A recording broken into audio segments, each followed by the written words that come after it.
ஒரு 2-3 நாள் அவங்க அதே இடத்துல இருந்தாங்க. நான் வந்து டெய்லியும் போய் அந்த 2 சாப்பாடை கொடுத்துட்டு அப்படி வந்துட்டேங்க.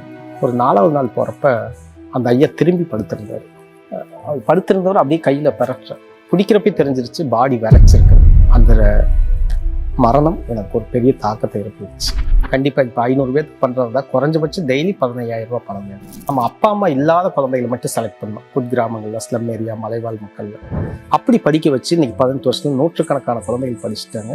நாமளும் வீட்டில் அவங்களும் எல்லாம் முடிவு பண்ணி அப்புறம் பண்ணோம். கொரோனா அப்போ இன்னொரு அரசாங்கம் வந்து இன்னொரு சலுகை பண்ணிச்சு. நம்ம கிச்சனை வந்து சமுதாய கிச்சனை அறிவிச்சு துணை சபாநாயகர் மூலியமா திறந்து வச்சு பொள்ளாச்சியில் நம்ம டெய்லி 3000 பேர்த்துக்கு கொரோனா பீரியடில் மட்டும் டெய்லி 3000 பேர்த்துக்கு கொடுத்தோம். நம்ம 10,000 5,000 இல்லாட்டி நம்ம வந்து 100 ரூபா கொடுத்தாலும் வாங்கிக்குவோம், 500 ரூபா கொடுத்தாலும் வாங்கிக்குவோம், அல்லது 50 கிராம் கடுகு, 1 லிட்டர் ஆயில். இப்படி தான் நம்ம இப்போ 18 வருஷமா டெய்லி 500 பேர்த்துக்கு சோறு போனாலே யாராவது 1 லிட்டர் ஆயில் வாங்கி வச்சுட்டு கூப்பிட்டாலும் நம்ம போய் வாங்கிடுவோம்.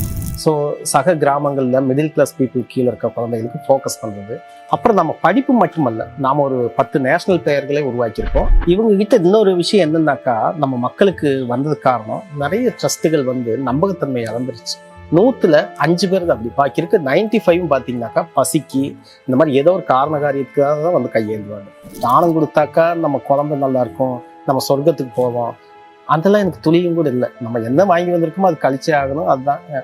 ஆனால் ஒரு விஷயம், நம்ம எதுக்காக வந்திருக்கோம், நம்மளால ஒரு 10 பேர் பசியாடுறாங்க, நம்மளால ஒரு 10 குழந்தை படிக்குது, நம்மளால ஒரு 10 பேர்த்துக்கு உதவி செய்ய முடியுதுங்க, அந்த ஒரு பூர்ண திருப்தி மட்டும்தான்.